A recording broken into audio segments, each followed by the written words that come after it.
kesel juga ya. Itu kayaknya rame di mana-mana ya, bukan cuma di satu akun aja, ada beberapa yang share itu dan rata-rata rame. Mungkin karena itunya ya, biasanya kayak eksekusi mati gitu.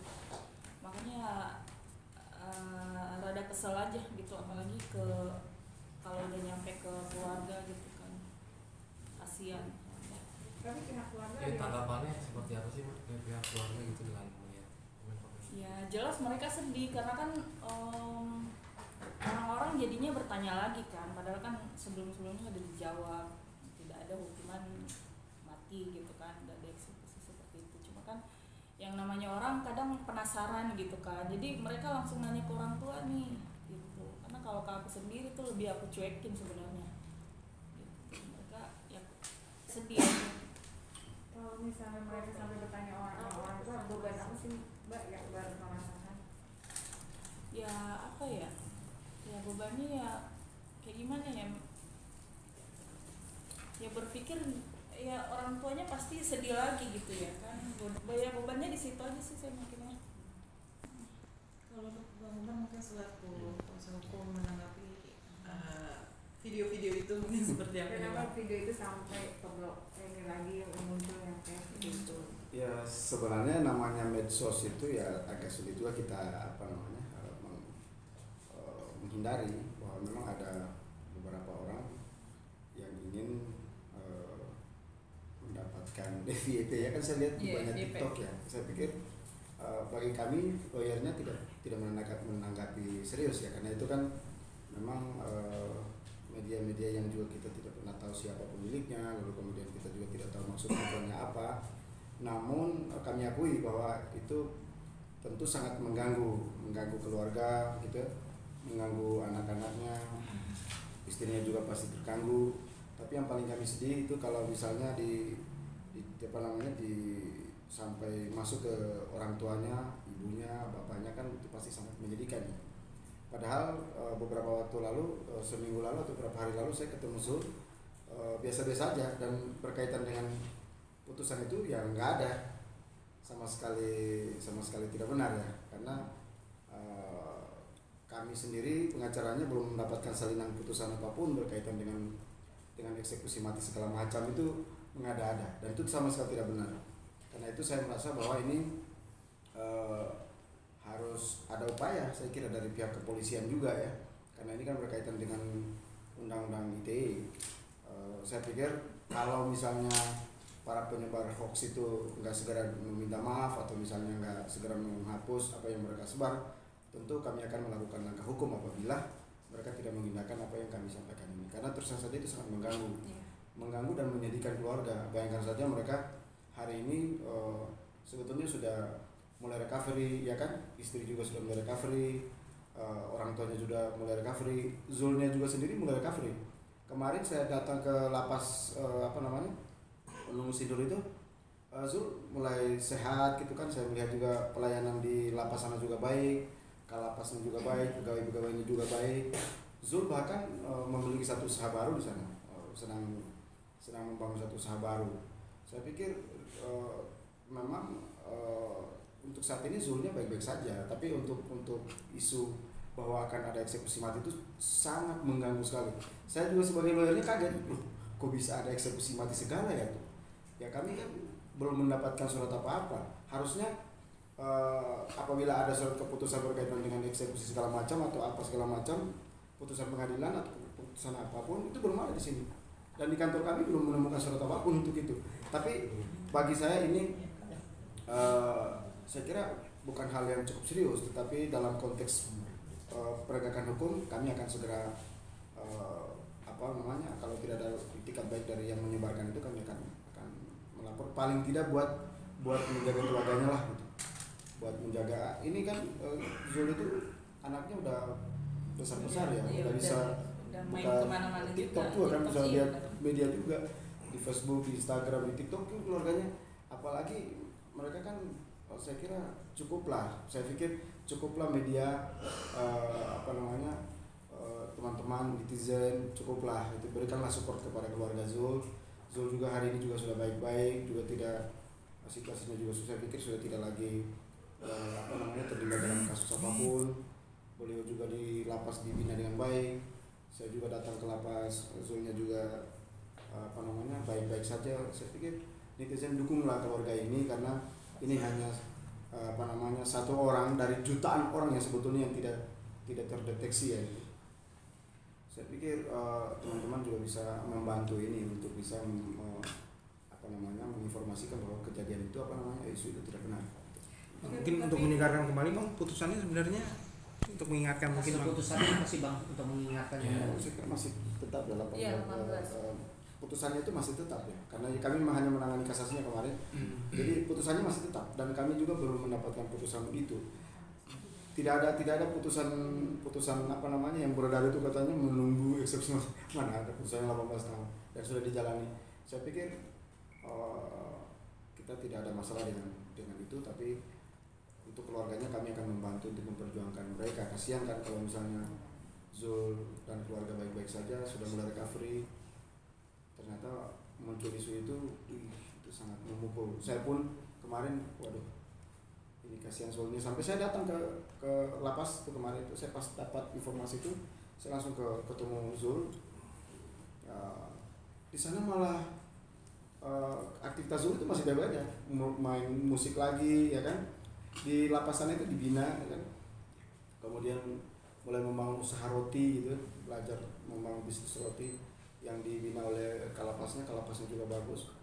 Saya tanya Zul gimana kondisi di sana, katanya di sini kami baik-baik saja dan kami dibina lebih baik dan lapas inilah lapas terbaik buat saya katanya. Dan saya rasa katanya di sini ada perubahan yang baik, katanya kalapasnya juga bagus, pegawai juga bagus.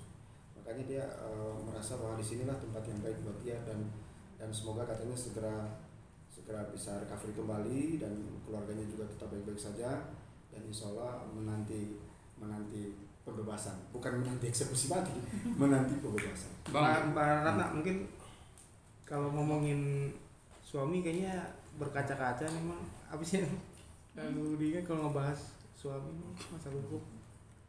Ya sedih lah soalnya kan kalau diingat-ingat sebenarnya ya benar kata tadi Pak Umar, katanya sebenarnya kita tuh udah proses pemulihan lagi, udah yang kayak biasa-biasa aja, tiba-tiba ada berita kayak gini kan otomatis ya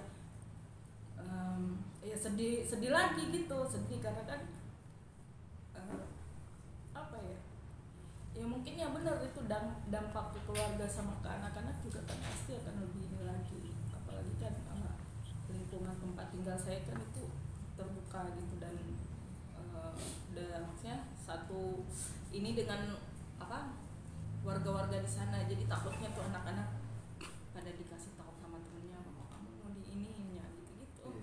Apalagi saya baca kemarin itu sempat siapa sih yang ngirimin linknya tuh tangisan istri Zulzibilia gitu menunggu eksekusi mati. Itu sedih banget bener.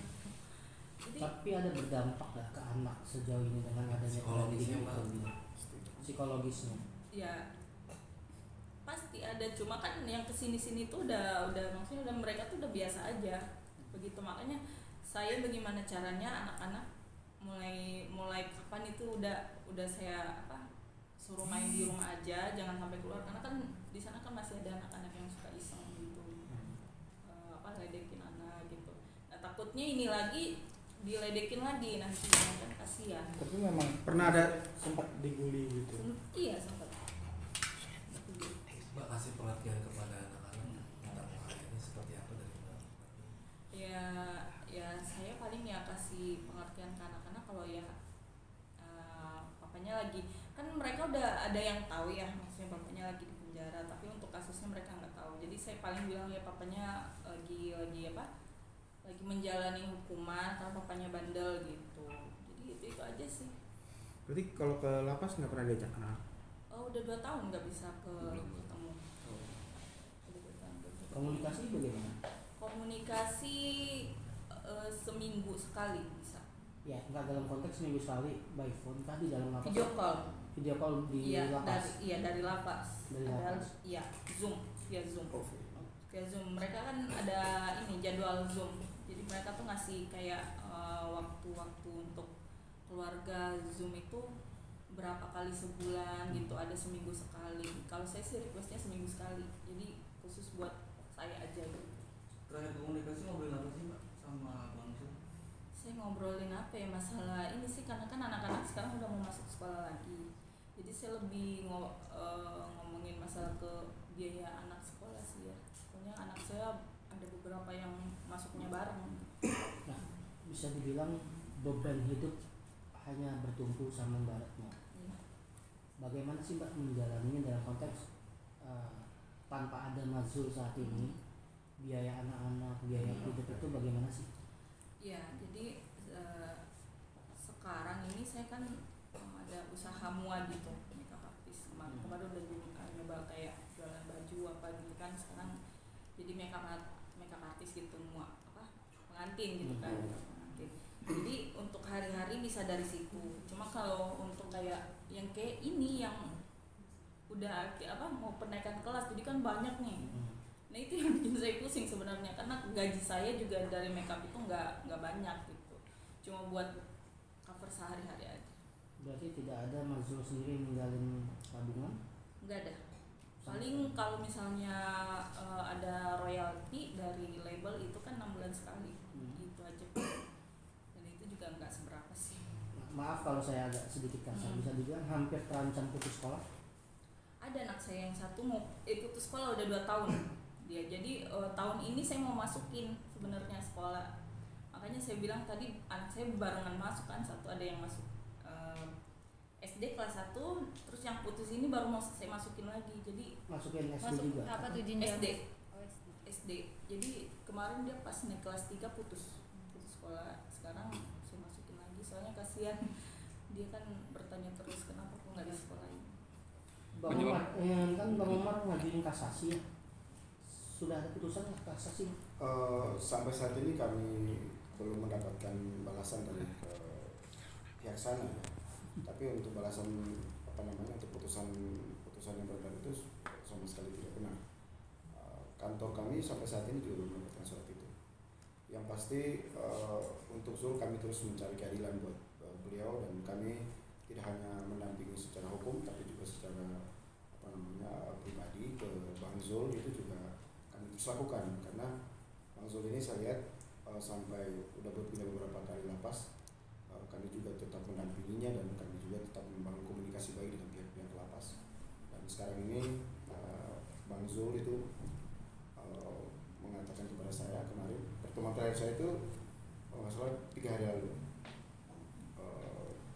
dia mengatakan bahwa di sini baik-baik saja dan lebih baik dari sebelumnya. Jadi untuk putusan hukum sampai hari ini belum ada. Kemungkinan langkah selanjutnya apabila kasasi ini misalnya tidak berpihak kepada Zul, kami akan melakukan langkah PK. Kan masih banyak langkah hukum yang harus bisa diambil.